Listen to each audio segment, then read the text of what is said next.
episode of WYTPod, the online community for e-commerce business owners and entrepreneurs. And today we have a very special guest with us. She's the founder and owner of Pre-Owned Gowns, and her name is Dina Akel. Dina, thanks a lot for joining us today. How are you?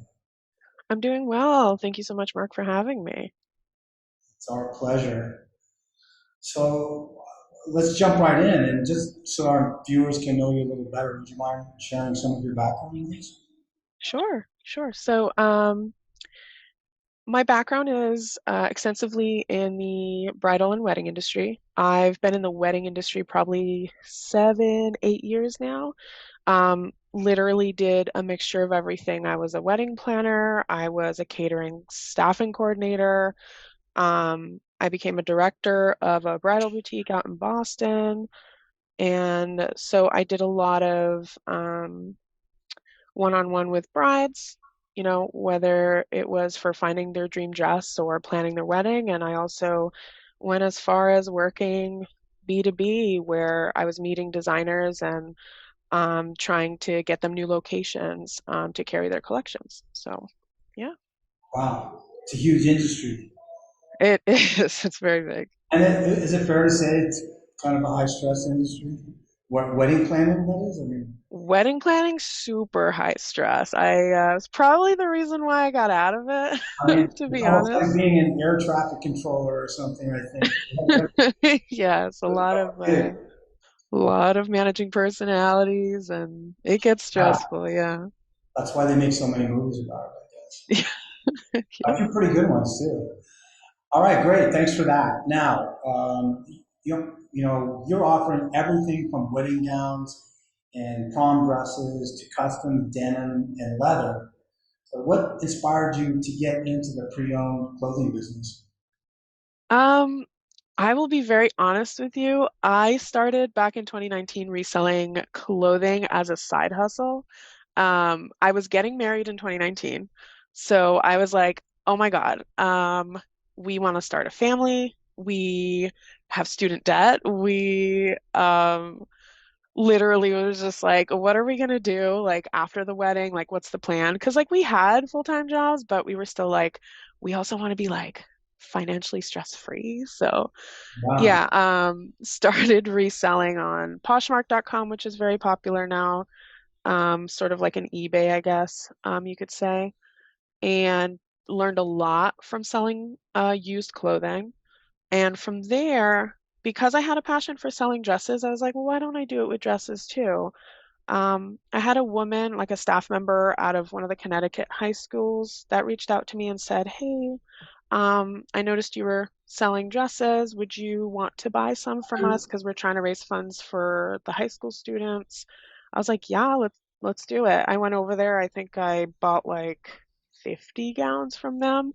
But like I loved that it was going towards the seniors, like trips at the end of the year and stuff. So Yeah. yeah, that's kind of like where I started. It kind of just kind of blew up from there. Then I started pre-owned gowns right after getting those dresses, and You had to, right? You had yeah. 50 gowns. So, what else were you going to do? Cool. So, you like to help others. That's nice. Oh, thanks. Oh, of course. We Yeah, all should be helping others. absolutely. Yeah. All right. Great. So, it says that your store is by appointment only. Mhm. Can you expand on that and explain how it works exactly? Of course. So especially in bridal, it is very difficult to find a dress if you don't know what you're looking for. So when the customer comes in, you're matched up with a stylist. In this case, it would be me here, and we give you that 1 hour to really discover the different styles that you like, different fabrics, see what's working, what's not working. So I'll start off with an appointment with like, when is your wedding?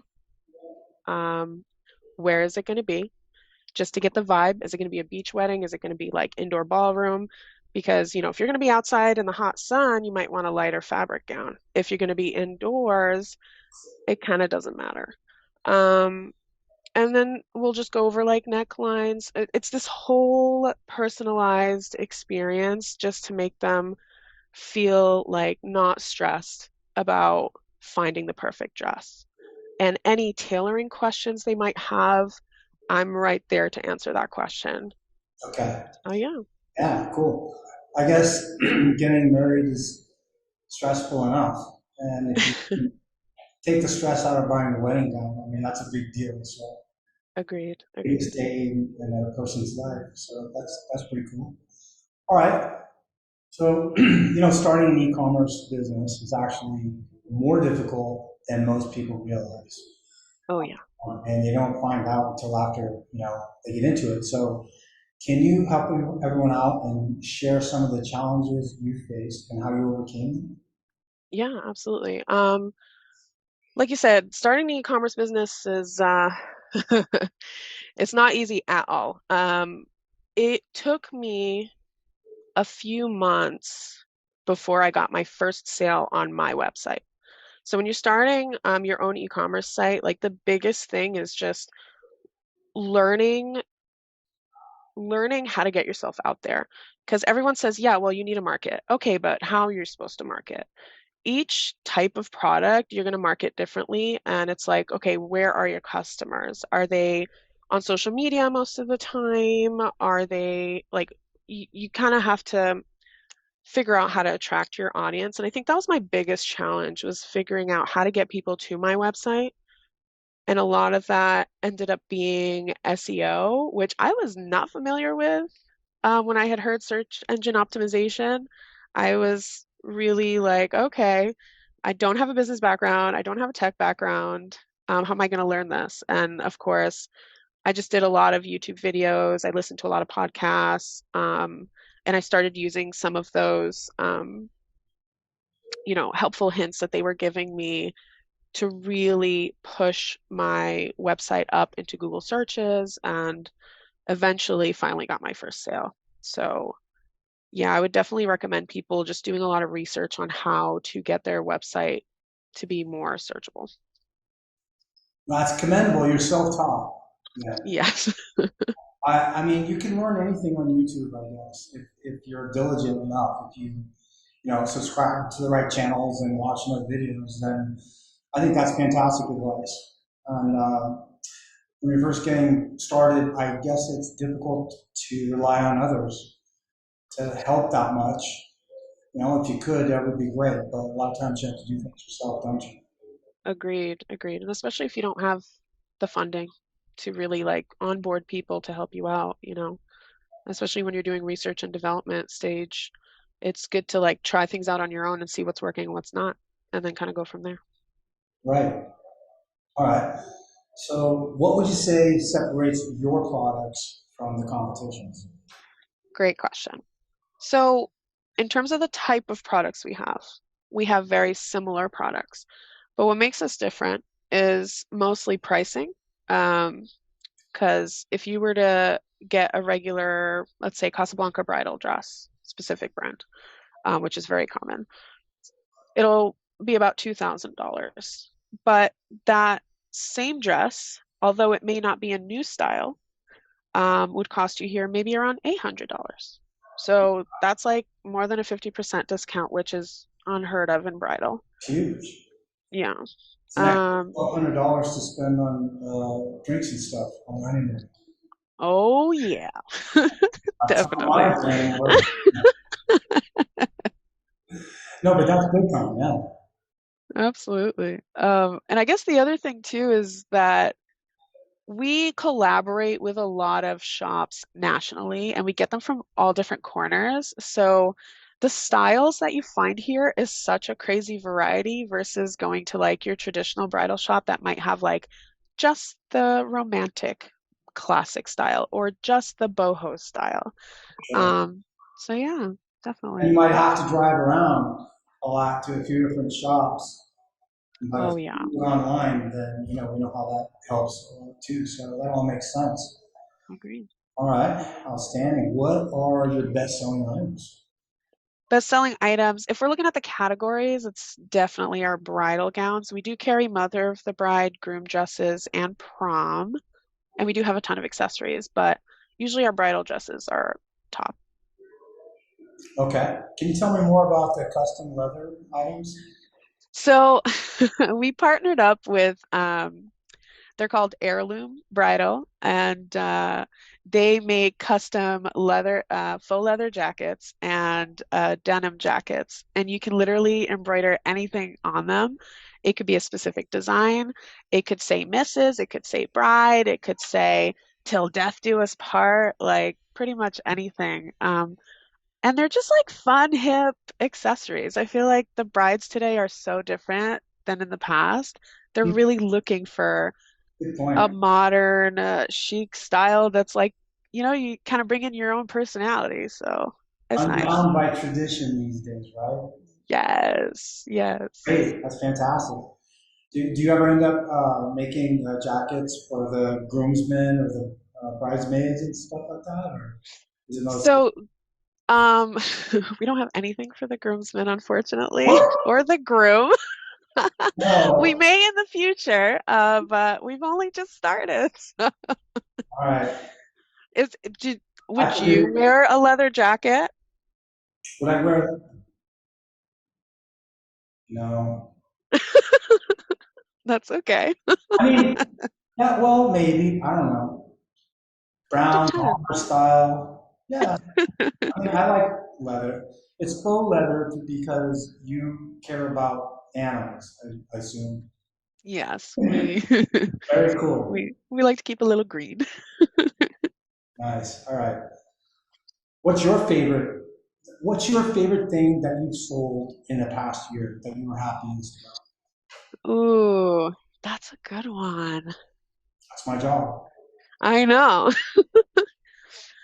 I mean, I would say I want to get specific.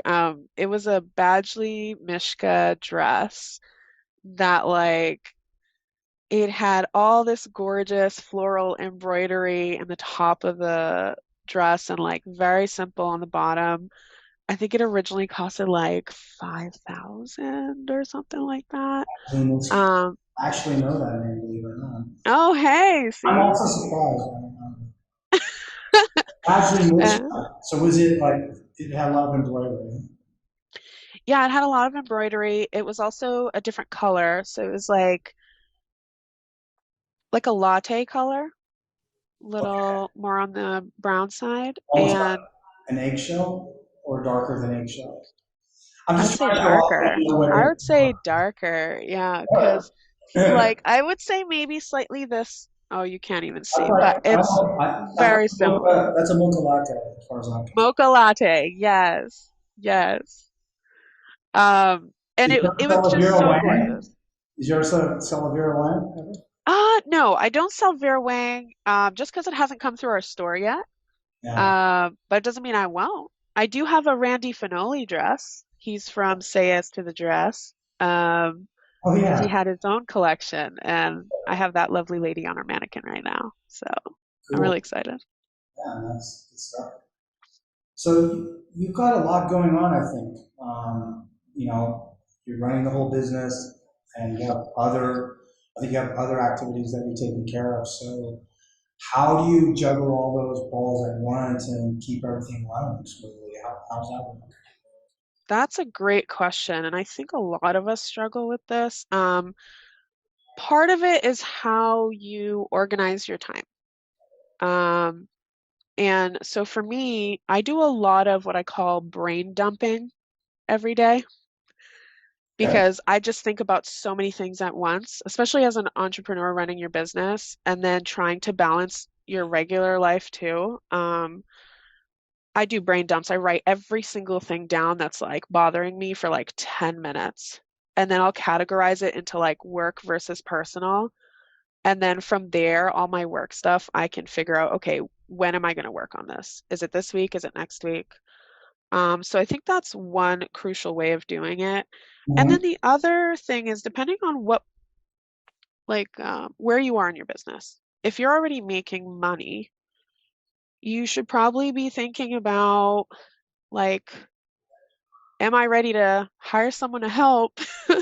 Because some people think that they can do it all by themselves, but at some point you're going to plateau and you're like, I'm at that stage right now where I'm like, oh my God, I am so stressed. There's way too much going on. And if I don't get someone to help me now, I don't know what's going to happen. Because there's a lot of self-care that you got to balance too, you know? Oh my God, yeah. There's just so much. Bandwidth limit leak. I get it. So it's kind of about finding people around you that you can trust to help you, right? Absolutely. So Absolutely. delegating, right? Makes sense. That's something we hear from a lot of entrepreneurs. All right, and finally, Dina, Yeah. you've already given us a lot of great stuff, but are there any other sort of words of wisdom you'd like to pass along to entrepreneurs who are just getting started? Yeah. Get mentors. I think that's my big one. Um, don't ever be afraid to ask for help. There's free help out there. Like SCORE from like the SBA group, Mhm. they have so many people that you can reach out to and get mentorship from, whether it's for financial, for um, inventory management, like you name it. You can find some help. And if it wasn't for that, I think I wouldn't even have gone this far. All right, wise words. Thanks a lot. Thank you. Thanks a lot for spending the time. Thanks for all your insights. It was educational for me, and I know it will be for our audience as well. Thanks a lot. Oh, thank you. Thank you so much for having me. I appreciate it. Sure thing. Enjoy the rest of your week, Dina. You as well, Mark. Thank you.